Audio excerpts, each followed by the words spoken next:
Nouvelles de la sauvagerie. Le café de l'homme sauvage, première partie, les chiens. Ça se raconte comme ça. C'est fini, mais ça se raconte comme ça. Comme encore maintenant, même si c'est plus maintenant. C'est du temps d'avant qu'on se raconte comme maintenant. Parce que le temps il est flou, trop rapide. Alors ça se raconte comme ça. Ça sent odeur de viande, gras et chaud. Ça tape ferraille de casserole à l'intérieur et caisse débordante de victuailles s'empile là où ça fait un couloir, pénétrant l'arrière du café, l'arrière du bâtiment, là où il y a le gros sur deux pattes avec ses grosses mains. Nous, on a les babines bavantes, on remue la queue, on se tient assis sur nos derrières, dehors, patients, à l'écart. Les plus énervés osent approcher des premières marches, là où la lueur tombe d'en haut. Ils approchent allongés sur eux-mêmes, oreilles aplaties.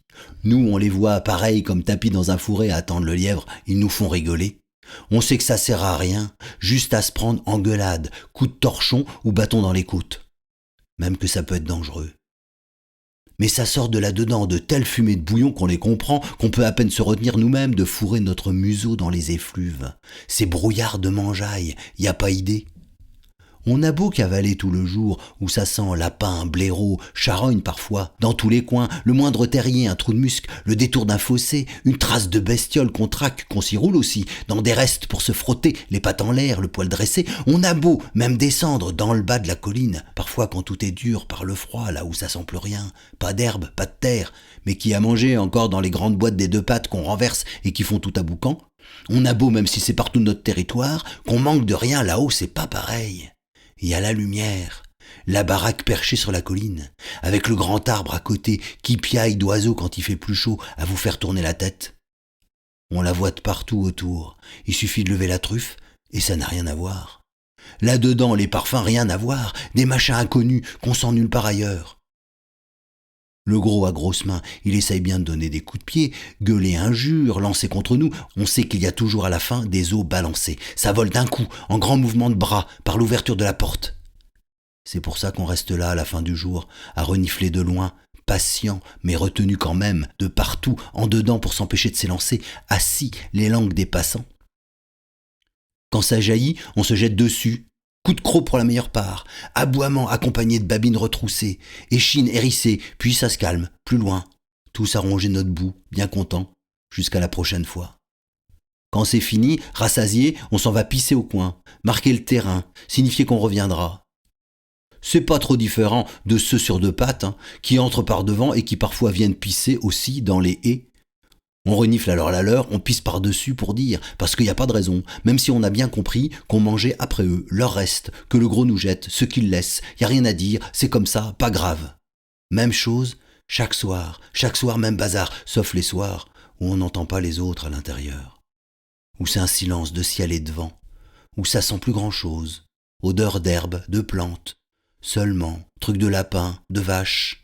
Quand il y a seulement le plus gros, avec ses grosses mains, tout seul, qui s'assoit sur les marches à l'arrière, à l'entrée du couloir, avec un bout d'herbe à la bouche, et de la fumée qui lui sort lentement des naseaux, avec un air de rien, un air de juste regarder autour, avec ce même air que, quand nous on en a assez de galoper, et qu'on s'arrête dans un endroit tranquille, le museau posé sur les pattes avant, à humer le ciel, les collines, qu'on finit par tomber, les yeux fermés, on sait pas bien où, dans d'autres paysages, aux contours bizarres, d'autres courses étranges dont on sort la tête embrouillée mais reposée, prêt à repartir après s'être étiré sur les pattes avant, dans des grands bâillements de gueule. Et tout ça, c'est depuis qu'il y en a eu une femelle qui a réussi à y pénétrer plus avant dans le couloir. C'est ce qui se raconte. Elle a passé sa tête avec un air malheureux et ça a marché, avant de disparaître. Ça se raconte comme ça, comme encore maintenant même si c'est plus maintenant. C'est du temps d'avant. Même pas comme un souvenir, seulement la chose qui est arrivée on sait plus quand. La mémoire c'est un peu flou, pas sûr. Trop rapide les instants pour la mémoire, tous les instants des trucs nouveaux, des trucs machins à courir nouveaux. On se rappelle bien chacun les lieux du paysage de là où on a chopé un bestiau après une bonne poursuite, des endroits pas partagés. Mais autrement la mémoire c'est nous tous, ce qui permet de reconnaître les choses. La mémoire des choses racontées aux petits des mâles, aux petits des femelles, sans le savoir, temps après temps. Des choses qu'on sait sans avoir appris. qui fait aussi que parfois il y en a un qui disparaît, on ne sait pas pourquoi, qui revient pas d'une chasse, peut-être retourner dans le sol, comme les os où il n'y a plus rien à manger, ou retourner dans le ventre d'un plus gros que nous, ça arrive, mais qu'il est encore là pourtant, ce qu'il a appris, dans la mémoire de tous. On s'inquiète pas, ça fait à peine un creux, la disparition. Mais cette histoire-là de celle qui est entrée dans le couloir et qui a disparu, elle reste plus nette parce qu'elle donne envie. Et aussi parce qu'il faut faire attention. Comme nous donne envie tout ce qui déborde de là. Elle a enfoncé sa gueule dans le couloir, celle-là. Il se raconte qu'elle a regardé le gros à grosses mains avec un air triste, l'air qu'on a quand on a faim. Et il se raconte que le gros à grosses mains, il avait rien dit, pas d'engueulade ou de coup de pied, qu'il lui avait donné un morceau d'os de lapin pour la première fois, et qu'il avait essayé de la gratter entre les deux oreilles, mais qu'elle s'était pas laissé faire. Elle s'était couchée sur le sol du couloir, la truffe plongée dans les odeurs du feu, du chaud, les odeurs où il n'y a plus de pluie, de froid, d'être en boule à trembler sous un taillis.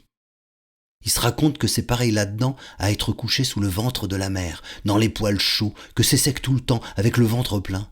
Il se raconte qu'elle s'est enfoncée plus loin encore dedans, là où ceux sur deux pattes se mettent ensemble à manger et à boire. Mais c'est plus sûr cette mémoire-là, parce que nous, on peut l'accrocher à rien, à pas d'image. On connaît que le début du couloir, avec son brouillard, pas le devant, seulement la lumière qui en sort, et les formes des deux pattes qui s'agitent, rapides. Et puis on reste pas.